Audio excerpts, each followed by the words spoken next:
Private hospitals Rajiv Aarogyasri నిధులు ఇవ్వకపోవడం వల్ల ట్రీట్మెంట్ అందించడం లేదు, దానివల్ల పేదలకు అన్యాయం జరుగుతుంది అనేది అయితే అపోహ కల్పించే ప్రయత్నం చేస్తున్నారు. వాస్తవ వివరాలు ఇవి అధ్యక్ష.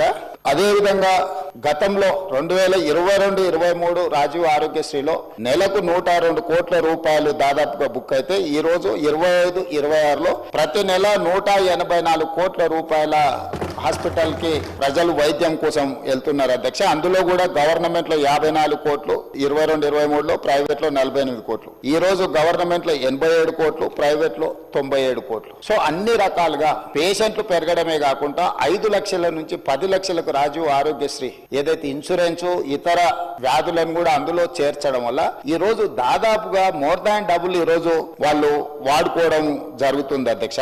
అదే విధంగా ఈ రోజు అంతకుముందు సీఎం రిలీఫ్ ఫండ్ ఒకసారి తీద్దాం అధ్యక్ష. సీఎం రిలీఫ్ ఫండ్ చెక్కులలో జరిగిన అవినీతి వెనకాల ఎవరు పిఏలు ఉన్నారు, ఎవరు ఆఫీసు సిబ్బంది ఉన్నారు, నిన్న మన కేసులు కావడము, ఇవన్నిటిని ఎవరైతే పేదల పేరు మీద చెక్కులు తీసుకెళ్లి ప్రైవేట్ ఖాతాలలో వేసుకొని ఇట్లా సీఎం రిలీఫ్ ఫండ్ ను దుర్వినియోగం చేసిండ్రు. కేసులు ఉన్నాయి, విచారణ కూడా జరుగుతుంది అధ్యక్ష. కానీ మన ప్రభుత్వం వచ్చిన తర్వాత సీఎం రిలీఫ్ ఫండ్ కానీ రాజీవ్ ఆరోగ్యశ్రీ కానీ ఎమ్మెల్యేలకు ఆన్లైన్ వెబ్సైట్ ఇచ్చేసి డైరెక్ట్ గా ట్రాన్స్పరెంట్ గా ఎవరైనా అప్లై చేసుకునే వెసులుబాటు కల్పించి క్లియర్ గా ఇస్తున్నాము. మేము ఈ రోజు సీఎం రిలీఫ్ ఫండ్ ఈ 27 నెలలలో 2046 కోట్ల రూపాయలు సీఎం రిలీఫ్ ఫండ్ ఇచ్చినాం అధ్యక్ష.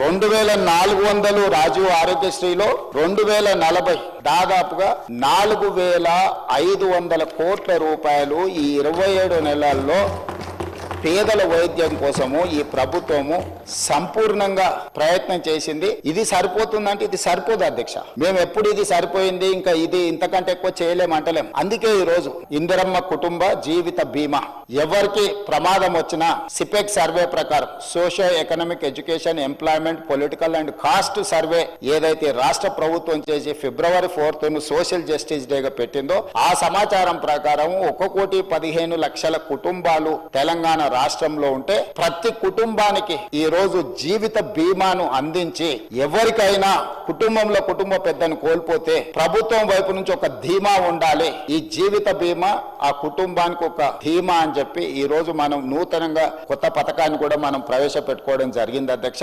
ప్రభుత్వం ఈ కొన్ని విషయాలలో నిధుల సమస్యలు ఎన్నున్నా ఇంకెక్కడైనా కోతలు విధిస్తాం కానీ పేదల విద్య విషయంలో పేదల వైద్యం విషయంలో ఒక్క రూపాయి కూడా కోత విధించాం.